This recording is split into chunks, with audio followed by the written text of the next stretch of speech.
आइए, सुनिए, देखिए, समझिए सनातन सत्य। जैसी दृष्टि वैसी सृष्टि, दृष्टि विज्ञान।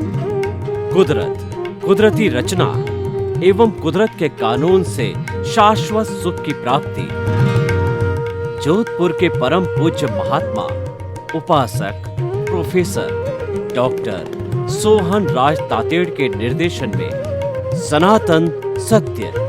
जैसी दृष्टि वैसी सृष्टि, दृष्टि विज्ञान।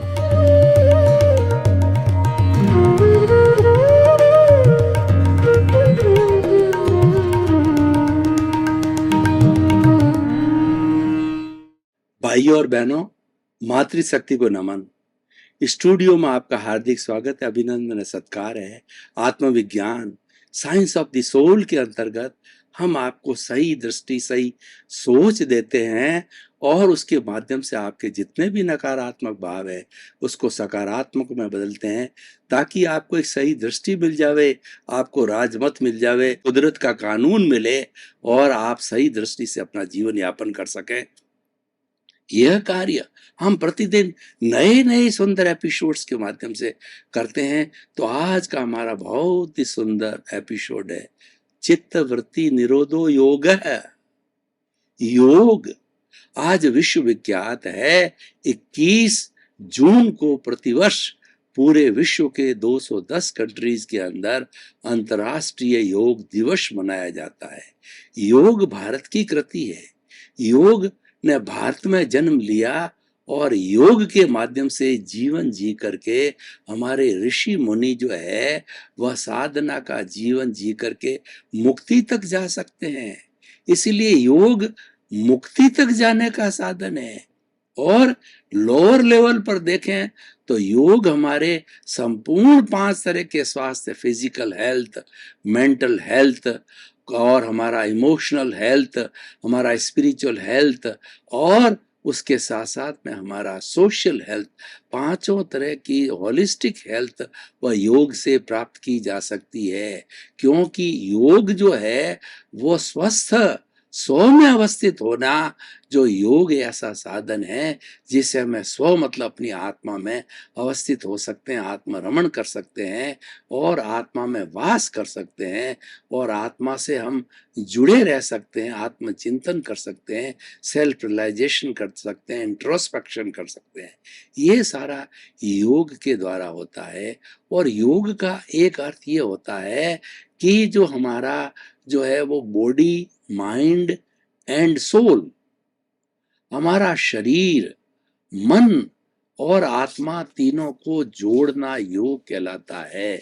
यानी ये तीनों सिंक्रोनाइज्ड रहने चाहिए, तीनों एक स्ट्रेट लाइन के अंदर रहने चाहिए, तीनों एक दूसरे के अनुगामी होना चाहिए। कोई आगे चल रहा है, कोई पीछे चल रहा है, कुछ विरोध अवस्था में जा रहा है, वैसा नहीं होना चाहिए।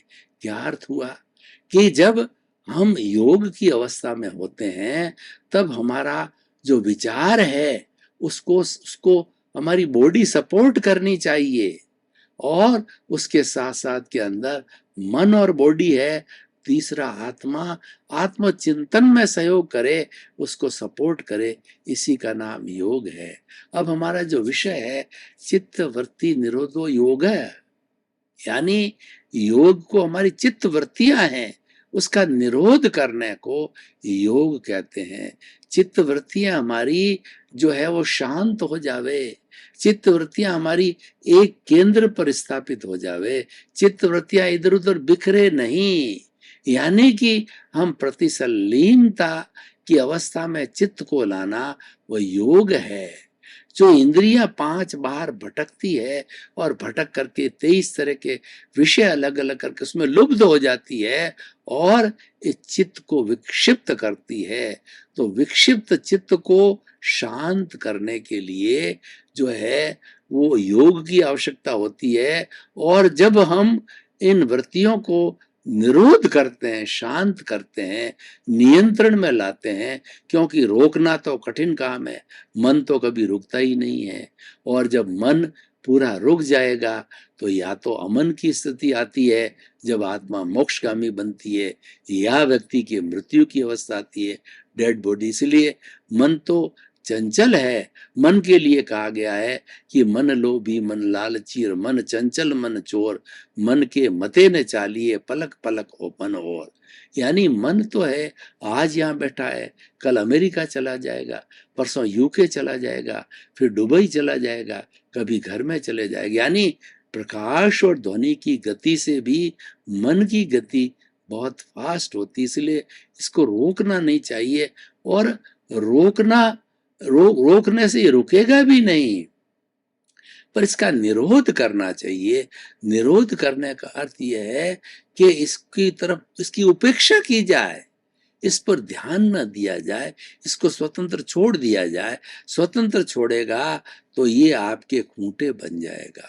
बहुत से लोग मेरे से सैकड़ों सैकड़ों लोग प्रश्न करते हैं कि आप ध्यान की बात करते हैं और ध्यान में आलम्बन दिया जाता है किसी चीज को, और हमारे सारी विचारधारा को उस आलम्बन पे केंद्रित करने का नाम ध्यान है।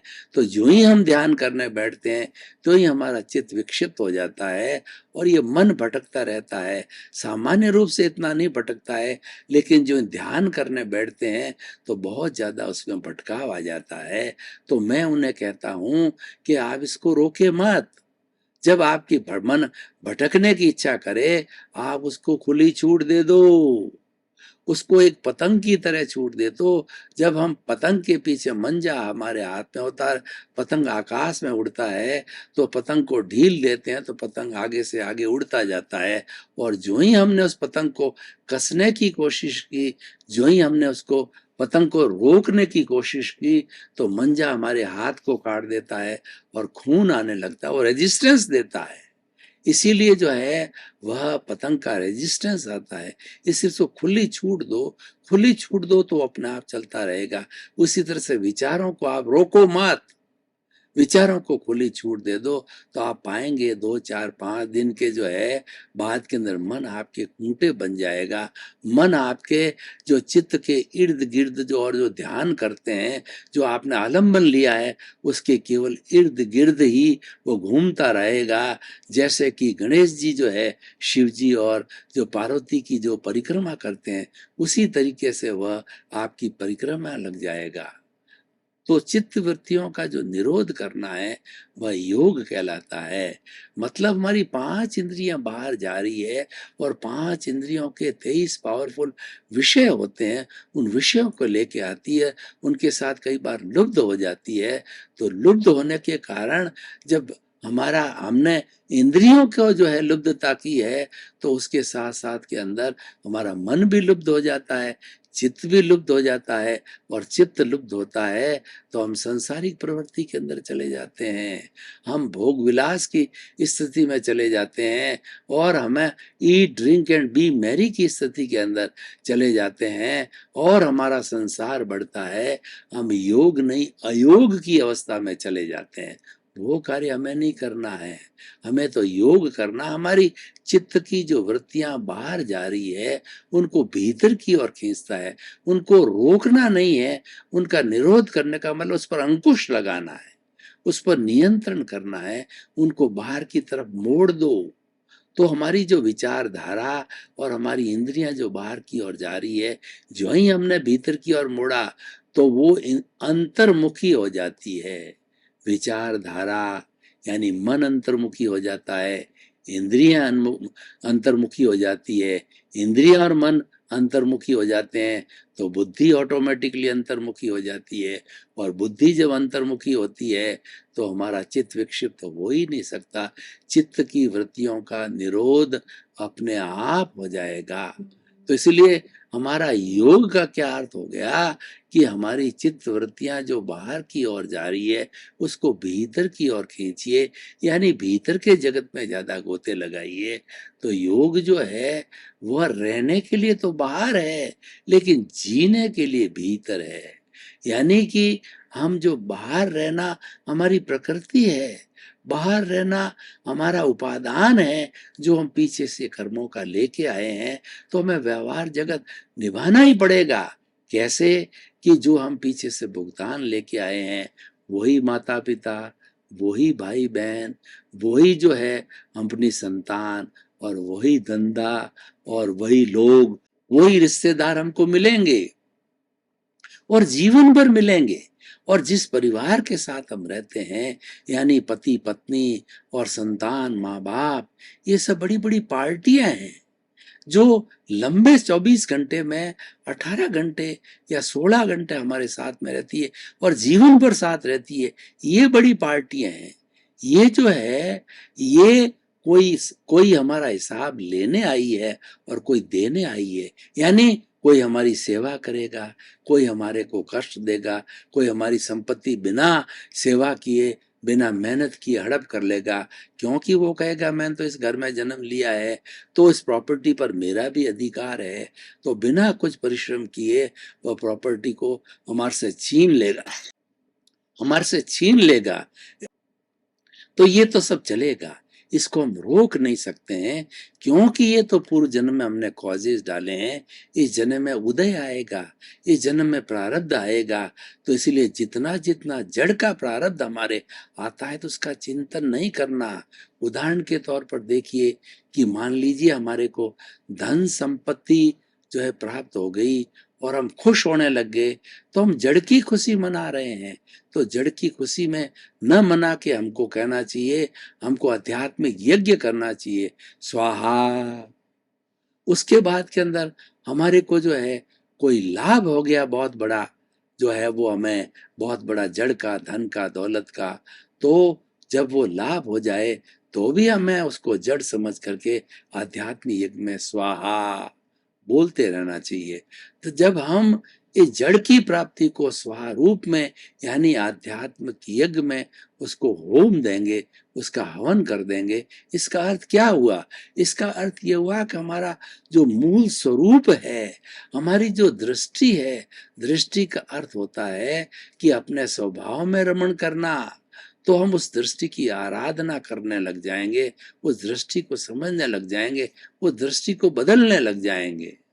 दृष्टि का अर्थ क्या हुआ कि जड़ तो नाशवान है और ये हमारा चेतन है, ये अविनाशी है और ये अजर है, अमर है और ये हमेशा साथ रहने वाला है और ये जड़ विनाशी है। ये हर समय पर्याय होगा, ये बदलने वाला है। हर जो है जन्म में नया जड़ मिलेगा, मनुष्य के रूप में, पशु पक्षी के रूप के अंदर और किसी रूप के अंदर वो मिल सकता है। तो वो सारा भुगतान के कारण ये जड़ मिलता है, लेकिन अविनाशी अपनी जगह स्थिर है। अविनाशी में कोई परिवर्तन नहीं आता है, अविनाशी अपरिवर्तनशील है और अविनाशी तो अजन्मा है, इसका जन्म होता ही नहीं है। जन्म होता है शरीर का होता है। इसका कारण यह है कि हमारी जो कॉजल बॉडी है वही जन्म देने वाली है, वही भुगतान लेकर के आया है, वही कर्मों का अर्जन करता है और इस जन्म में उन्हीं कर्मों का डिस्चार्ज होता है। सारा कुछ कराने वाला ये हमारा सूक्ष्म शरीर है, ये हमारा जो कार्बन शरीर है उसके कारण हमको ये स्थूल शरीर मिला। लेकिन शाश्वत जो हमारा शुद्ध आत्मा भगवान है उसको इससे कोई लेना देना नहीं है। उसकी तो मात्र हाजिरी, हर जितने भी जन्म हमने लिए हैं उन जन्मों में मात्र उसकी हाजिरी रहती है और उसकी प्रेजेंस से ही ये जड़ है वो मिश्र चेतन बनता है। ये हाथ हिलता है, पांव हिलता है, हमारा मन वचन काया होता है। मन से हम चिंतन करते हैं और वचन से हम बोलते हैं, काया से सारी संसारिक प्रवृत्ति करते हैं, आध्यात्मिक प्रवृत्ति करते हैं। वो सारा जो होता है मन वचन काया से संचालन होता है और मन वचन काया को एनर्जी देने वाला, मन वचन काया को कर्णवीर्य बोलते हैं, उसको ताकत देने वाला जो है वो हमारा शुद्ध आत्मा है। वही इसको जो है एक एक कोशिका को ताकत देता है। जब प्रत्येक कोशिका जो है अपने आप में एक पावर हाउस बन जाती है, वो पावर चेतना से मिलता है। इसीलिए आत्मा को अनंत चित्तों वाला कहता है, यानी एक एक कोशिका तक जो पावर पहुंचता है, चेतना पहुंचती है, इसका मतलब वो चित्त वाला हो जाता है। इसीलिए इसको अनंत चित्त वाला कहा है।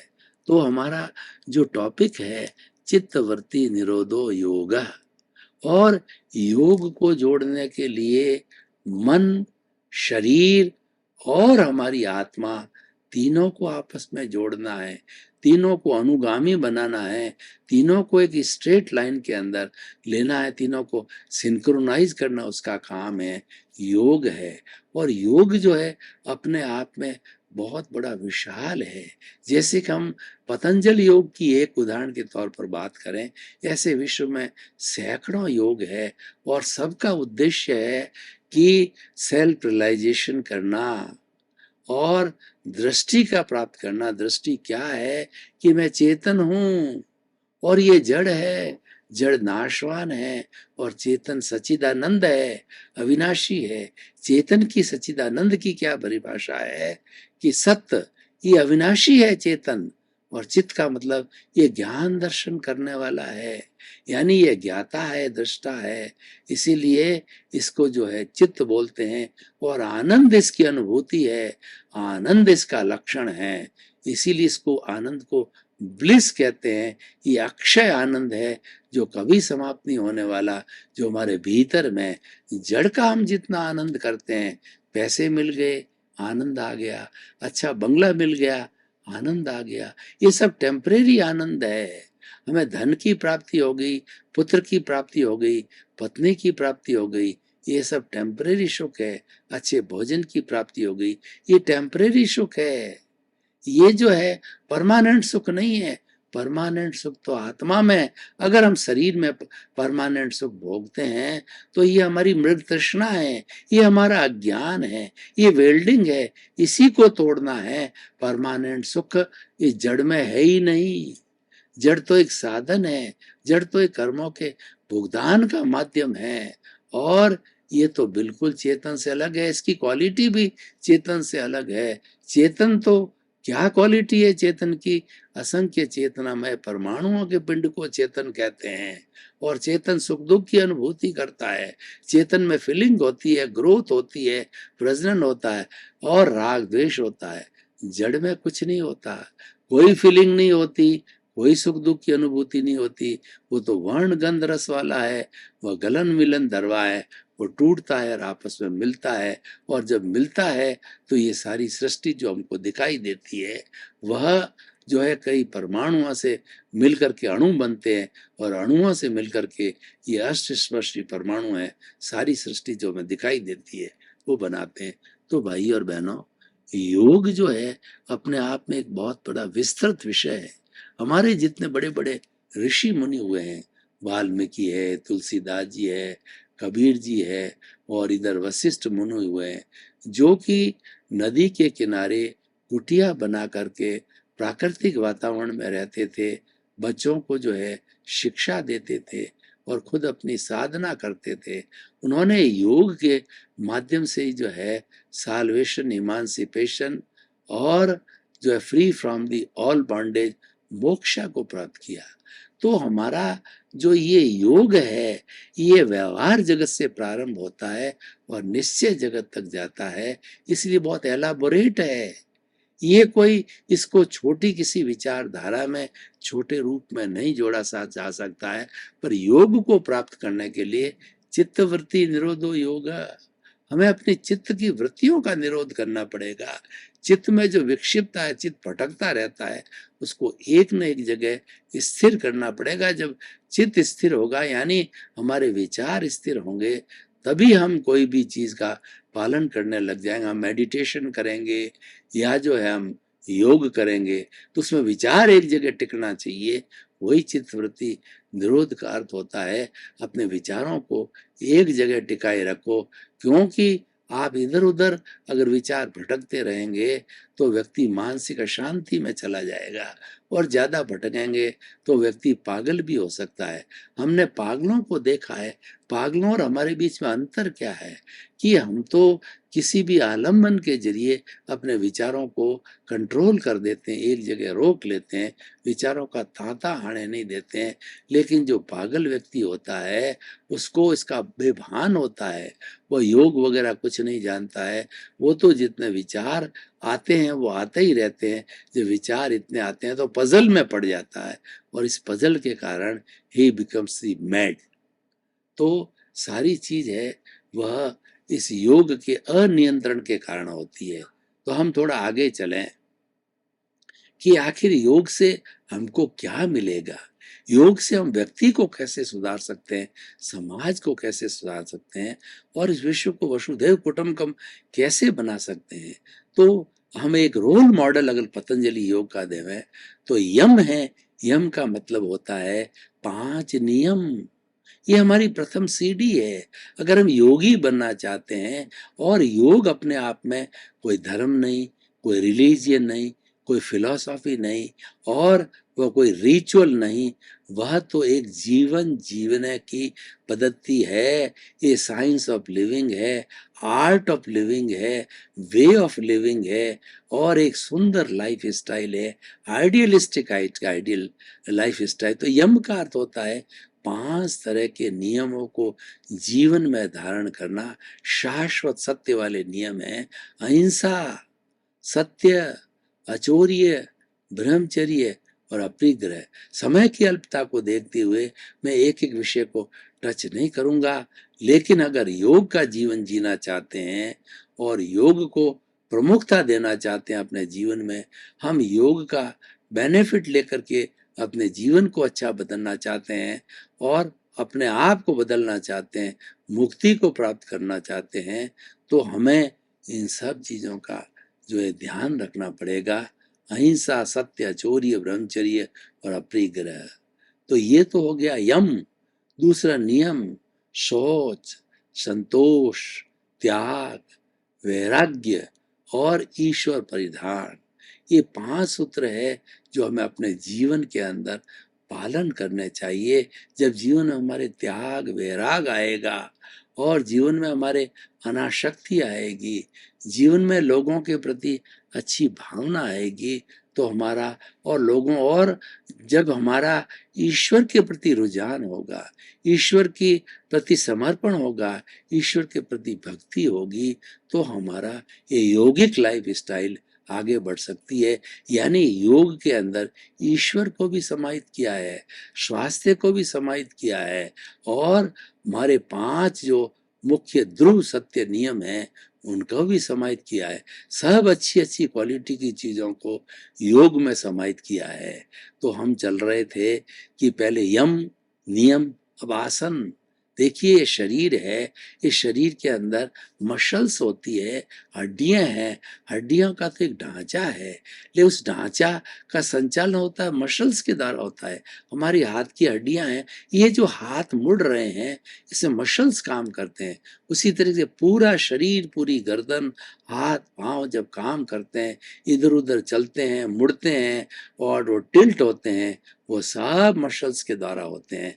उन मसल्स को जो है हमें मसल्स को हमें नरम करना। वो मसल्स हार्ड नहीं रहे, हार्ड रहे कि तो मुड़ भी नहीं सकते, सर्वाइकल की बीमारी हो जाएगी। ये सारी बीमारियां शरीर में क्यों होती है कि हार्ड स्टिफ हो जाता है मसल। तो उस मसल को जो है मुलायम करने के लिए आसन है और उसके बाद के अंदर प्राणायाम है। प्राणायाम क्या करता है, हमारे विचारों की शुद्धि करता, हमारे भीतर वायु प्राण वायु ज्यादा जाती है और बाहर कार्बन डाइऑक्साइड बाहर निकलती है। जब कार्बन डाइऑक्साइड ज्यादा बाहर निकलेगी और भीतर हमारी शुद्ध प्राणवायु जाएगी तो हमारा ब्लड फेफड़ों के अंदर शुद्ध होगा और शुद्ध ब्लड जितना हार्ट की पंपिंग के साथ साथ में शरीर की एक एक वेन, एक एक कोशिका के अंदर जाएगा, सर्कुलेशन होगा, तो वो अलाइव रहेगी और शरीर पूरा स्वस्थ रहेगा। शरीर की फिजिकल, मेंटल, इमोशनल, स्पिरिचुअल और सोशल हेल्थ अच्छी मेंटेन रहेगी। तो इसीलिए आसन प्राणायाम हो गया।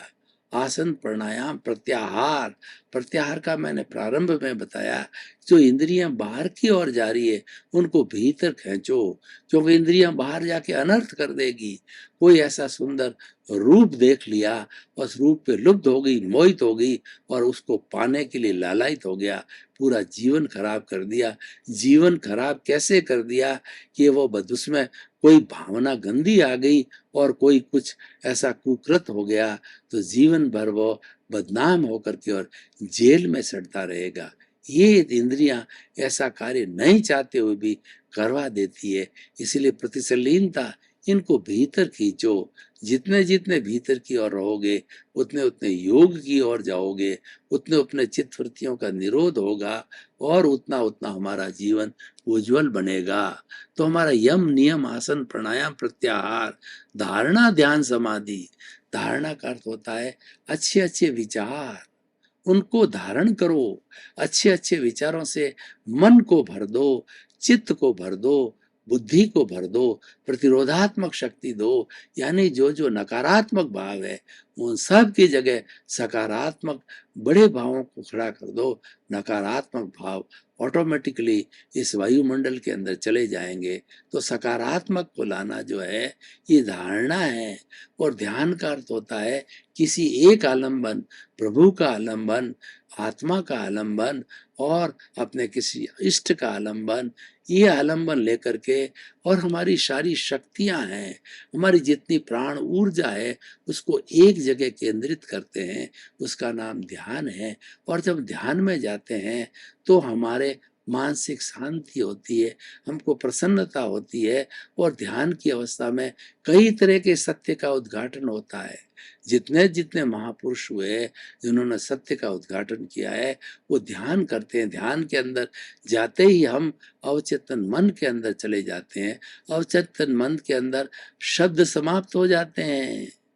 ध्यान की अगर सत्य की खोज करनी है तो आप ध्यान कीजिए। दर्शकगण, श्रोतागण, भाई और बहनों, आपका बहुत बहुत धन्यवाद। आप हमारा आत्मविज्ञान कार्यक्रम देखते रहिए। आपको बहुत बड़ी सत्संग होने वाली है। बहुत आपको अच्छे अच्छे सूत्र मिलने वाले हैं। एक भी सूत्र है आपकी जीवन की दिशा को बदल सकता है। और जब दशा बदल जा रही है, दिशा बदल जाती है। जब नजर बदलती है तो नजरिया बदलता है। जब दृष्टि बदलती है तो हमारी सृष्टि बदल जाती है। यानी हम दृष्टि बदलने का काम कर रहे हैं। जो दृष्टि जड़ को ज्यादा महत्व दे रही है, कर्ता भाव को ज्यादा महत्व दे रही है, उसकी जगह हम चेतन तत्व की ओर उसको मोड़ना चाहते हैं। तो आपका जीवन आनंदमय हो, मंगलमय हो, सुखमय हो। आपके प्रति बहुत बहुत शुभ।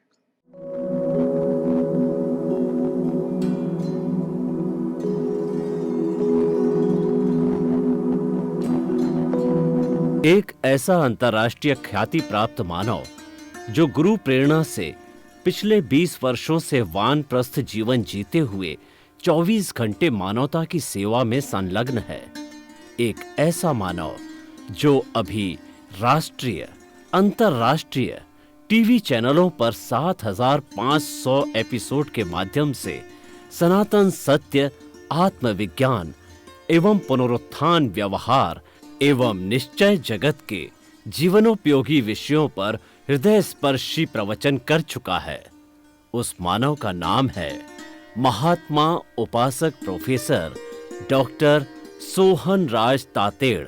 प्रोफेसर तातेड़ द्वारा योग, दर्शन, शिक्षा विषयों पर रचित पीएचडी स्तर के 250 शोध ग्रंथ भारत के 100 प्रतिष्ठित विश्वविद्यालयों में शोधार्थी पढ़ रहे हैं तथा वे सभी शोध ग्रंथ वहां की सेंट्रल लाइब्रेरियों में उपलब्ध हैं। महात्मा सोहन राज ने अभी तक हजारों स्कूलों, कॉलेजों, विश्वविद्यालयों एवं संस्थाओं में सेमिनार, वर्कशॉप, कैंप लगाकर लाखों विद्यार्थियों को योग, दर्शन, शिक्षा का प्रशिक्षण देकर उन्हें सुसंस्कारित किया। डॉक्टर तातेड़ ने भारतीय संस्कृति उत्थान के 4000 से अधिक समसामयिक विषयों पर आर्टिकल लिखकर ऑनलाइन जर्नल, पत्रिकाओं, वेबसाइट्स पर प्रकाशित किया, जिसका उपयोग लाखों पाठक कर रहे हैं। उपासक तातेड़ के 5000 से अधिक आज का सुविचार, आज का शुभ संदेश, आज का मंगल भावना योग आदि चिंतन websites, Twitter, blogger, Facebook, YouTube माध्यमों से लाखों लोग अपना जीवन निर्माण कर रहे हैं। मानवता के मसीहा ऐसे महामानव महात्मा सोहन राज तातेड़ के प्रोफाइल को अभी तक विश्व के 20 लाख दर्शक यूट्यूब पर, 12 लाख गूगल पर एवं लाखों दर्शक फेसबुक, ब्लॉगर, ट्विटर और इंस्टाग्राम पर देख चुके हैं।